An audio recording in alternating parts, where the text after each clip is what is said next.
Mr. Brown. Doug Brown, Delta Counties Coalition.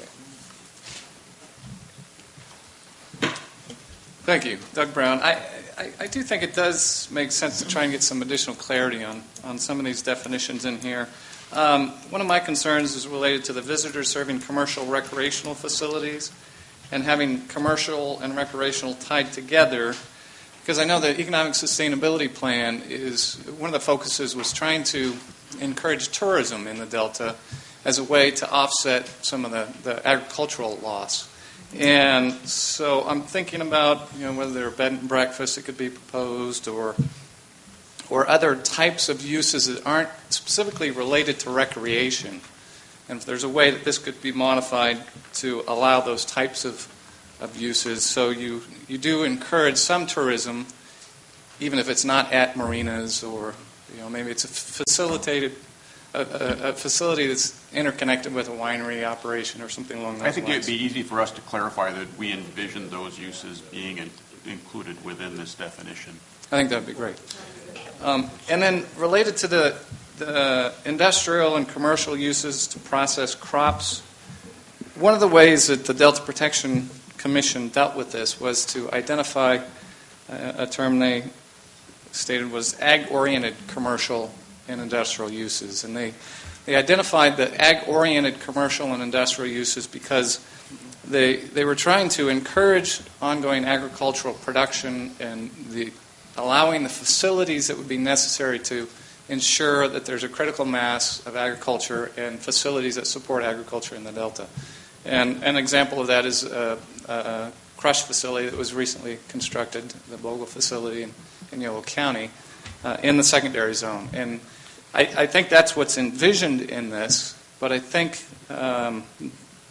maybe having a conforming language consistent with what the Delta Protection Commission identified would be helpful. And then I would just echo what Councilmember Natoli said about the focus of this policy should be on agricultural land or the agricultural lifestyle and trying to maintain that. And that's what we think the intent of this policy's focus should be. So. Thank you, sir. Sure. Mr. Ringelberg, you'd submitted a thing, but it's on the next. Okay, got it. All right, those are the only two I had on this. Mr. Ray, I think we're probably not going to be able to get a definitive council answer for you today because there have been at least three people who said that the second paragraph needs some work on language definition. I feel like we have the direction we were seeking. I don't hear anyone saying this is generally unacceptable. No, so I think some details. I think there is universal agreement that, as Mr. Nordhoff and Mr. Johnson suggested, you start with the new urban development as the start of the paragraph, work on the second paragraph to try to define some of the terms, and so in the sixth draft Delta plan would be your argument. I just make a personal request. Without doing new or different research, the issues for the city of Stockton raised, we had in our original white paper, I believe, information on acreage available currently for development, calculation on how much development can be accommodated within current boundaries and so on. That just background might be useful to distribute to the council for factual information the next time this comes up. Might make a nice paragraph in the plan, too. Okay. Mr. Chair. Don. Just before you leave this item, if I could, and I don't know if Joe was going to say something a moment ago, too. I just wanted to, not Stockton representative was using one example, but in reading the language, then, and certainly hearing what the gentleman said, that, freezing basically forever and all time, unless you amend the Delta plan, general plans, as you well know, and folks in this room know, can be amended from time to time. But if you had, and I'll just use an example, you had a legacy community and somebody wanted to amend the general plan to bring 2 acres into that community for a commercial use. That would require a general plan amendment. It would have to be reviewed and so forth. But if, in fact, the Delta plan said you could, you basically those are boundaries and they are, they're frozen, then how is it that in a consideration, obviously recognize consistency with both the land use and resource management plan, but general plan policy and so forth, how, I guess I want to understand that, and whether it was this, a Stockton example that was being questioned, or very small, yet it would require amending the general plan, small in the sense that somebody came in and not necessarily for residential development, for something to be complementary, but would tie it to that legacy town or area, then would that be I guess it would be almost virtually impossible, because amending the Delta plan is going to be no small task. I mean, it's no small task to amend the county general plan. It requires environmental review and so forth, but even if you do that, and it got before this council, well, people wouldn't even initiate. If it was just frozen in time, you don't have to worry about amending this plan. I mean, people are going to say, can't do it. Because you got this Delta plan, you're not going to do that. It requires you 2 years, and you're going to fund a $1 million study to look at amending for 2 acres. So I guess what allowance is there, again, without probing this too deeply today, but I just get some sense about that, because, again, we talk about, bigger swaths of urbanization that may or may not be covered in the spheres of influence. So I understand that. Again, kind of getting back to, maybe it's nibbling around the edges a bit, but nonetheless, things that could be real that, and but if our plan says, no, this is it, and you get the maps that show that, I'm kind of curious, how can you address it? Is there going to be some compensation for that, or still consideration? Maybe Mr. I want to answer that. Yeah. First of all, if it's not a significant impact on the co-equal goals, it's not a covered action. If it is, then when you do the EIR for the general plan amendment, then hopefully you're going to take enough action so that the council, if you bring it to the council, could amend the Delta plan. I think not only can we amend the Delta plan as easily or more easily than any general plan, but beyond that, it's irresponsible for the council it would be irresponsible for the council to just say, well, these things might happen, so we're going to waive any oversight of that. What we have now is lands that are currently designated. We know what the general plans are. We have the maps that we can include in the Delta plan. That's the basis for our knowledge now. We have provided provisions in the draft plan that says that in the case of it's beneficial to the co-equal goals, the council can waive specific requirements. We have the leeway built in, and I think it's relatively easy to update the Delta plan in the future if that's even necessary. And certainly we have to do it at least every 5 years. We'll probably update the plan long before most of the general plans in the area are updated. So I just think we don't have a technical basis to do anything other than use the land use planning that's already out there. Well, that helps, Joe. So there would be a process then that would be inclusive of actually, because you'd have to bump it to this council. It wouldn't come on any appeal. It'd be whether it was significant or not, if it was a general plan. Absolutely. I would assume that the local agency would say, hey, we want to do an amendment, even before it's a covered action. We want to do an amendment to our general plan. We're going to come to the council and ask you at the same time as we amend the general plan to amend your Delta plan to incorporate these changes. Or they'll utilize the informal consultation process that we've already set up. So my assumption is that's exactly what would happen. Yeah. And it would be the last step in the general plan amendment process is, okay, now we got to go get the council's check. Okay, but I think that early consultation is probably a good idea, because that's no short trek from the time you make an application in a local jurisdiction to the time you get to, where you think you may have gotten to when you still got, come to this before the council. And what we've tried to do is make sure we're not locking in place the land use designations within inside the legacy community. So you've got a housing area you want to change to commercial, or it was a zone to allow liquor stores, and now you don't want to allow that. We're not going to get in the middle of that. I understand. Okay, thanks. May I just reflect that Mr. Zuckerman has to leave, and I just want to thank him for his testimony that he gave yesterday. Have a good trip, Tom. Well, the second aspect of this then is policy that we've called respect local land use, which is DPP2. And again, this responds as best we could to we felt we should, to the proposals from the Delta Protection Commission that water management and ecosystem restoration projects shouldn't be permitted unless they were consistent with the local government general plan, and that the property's been acquired from willing sellers, and to the extent feasible, they took place first on existing public lands. And again, as I mentioned previously, this would put folks in a situation where neither of the co-equal goals, water supply reliability or ecosystem restoration, could occur except at the mercy of local governments.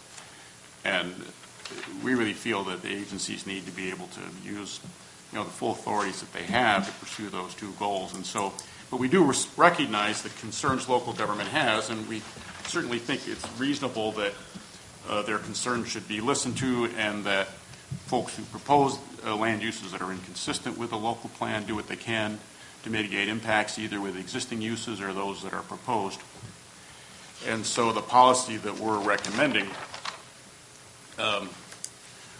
would say that those uses, water management facilities or ecosystem restoration projects or flood management infrastructure, it ought to be cited to avoid or reduce conflicts with existing or planned uses when feasible. Now, it won't always be feasible to completely avoid them, but they certainly can do what they can to reduce those, and that they should consider the comments that they received from local agencies and the DPC as they do that. Now, one of the really great things, actually, I think, about the way the Delta Reform Act is laid out is it gives the DPC recognition as kind of the voice for local folks in the language of the law, and gives them a position on the council, and requires that we refer to them significant actions that might affect the Delta for their review and comment if they come to us on appeal. And so it gives them a very strong voice here at the council to make their concerns known.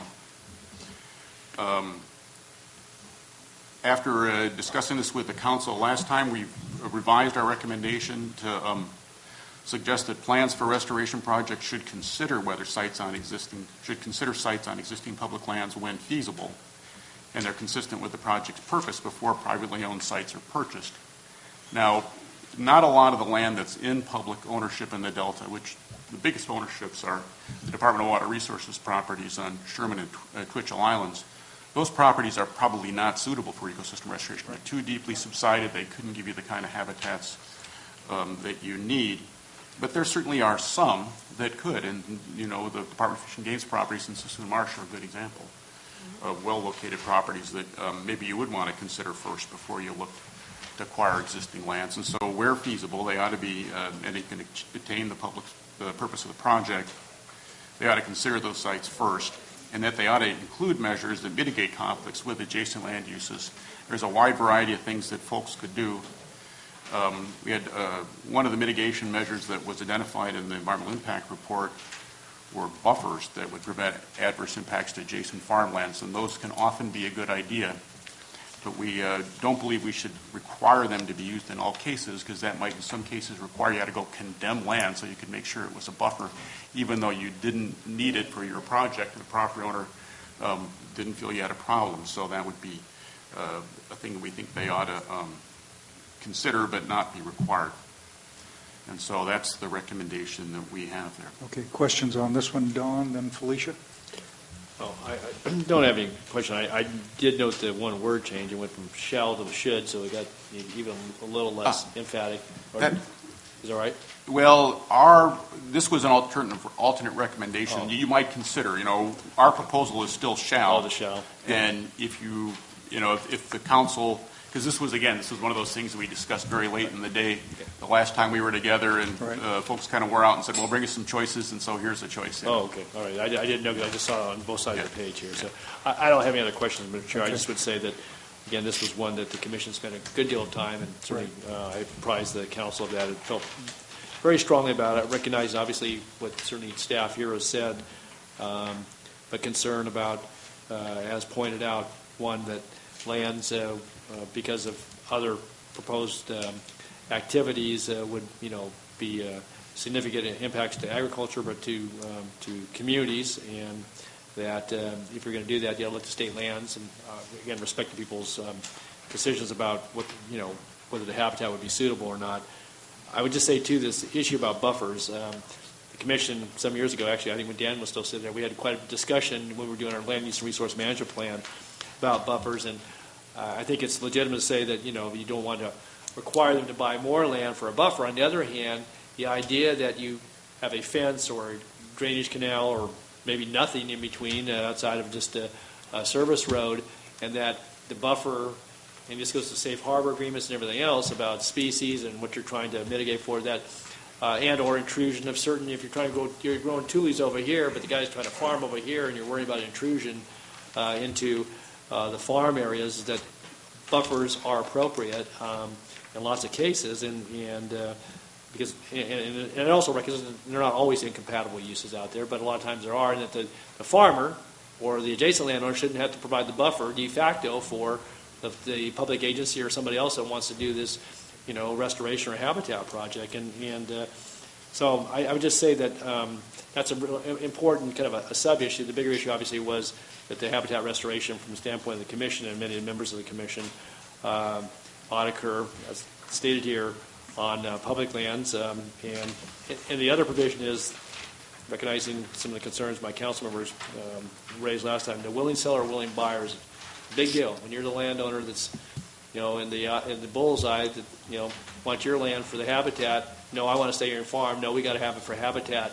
That's a big deal, and it's not just a local government issue. It's a local landowner, and it's that whole thing, public interest versus the private interest. But it's a big deal. And when you're talking about tens of thousands of acres of habitat, a lot of that being privately held land right now, it's a really important point, and I understand the conflicts. On the other hand, I'll just say that I feel pretty strongly about this as well. So I appreciate staff's effort. It's certainly not a reflection on the work here, but this is a pretty big deal at the local level, but certainly at the landowner level as well.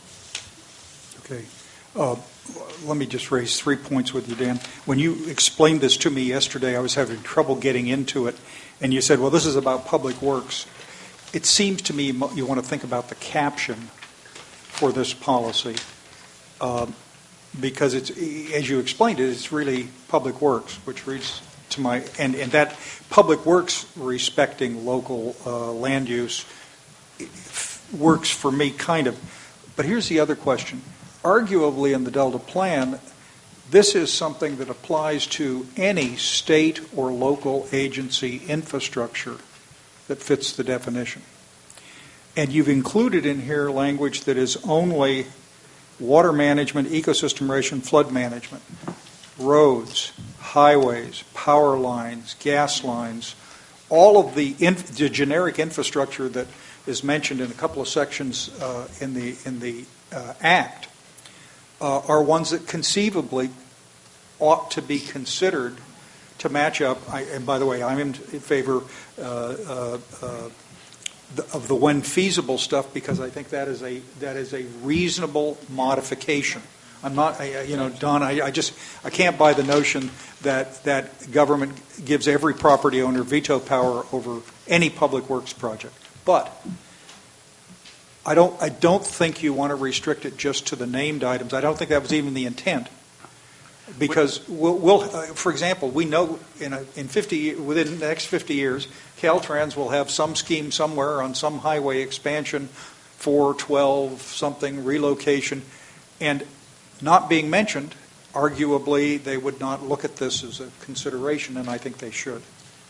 Yeah, it was not my intention that this policy would apply to those other kinds of projects. This was trying to respond to the big Delta-focused projects that have raised so much contention about conflicts between local land use and those public facilities. So expanding the Olo bypass, real controversial in my county. The ecosystem restoration proposals that are before us. Should a conveyance facility come out of the BDCP that's a canal as opposed to a tunnel?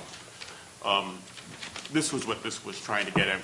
There are other policies that are in the Delta's Place chapter of the Delta Plan that we've drafted that deal with the other types of infrastructure that would be required to support uses in the Delta as well as larger than local uses.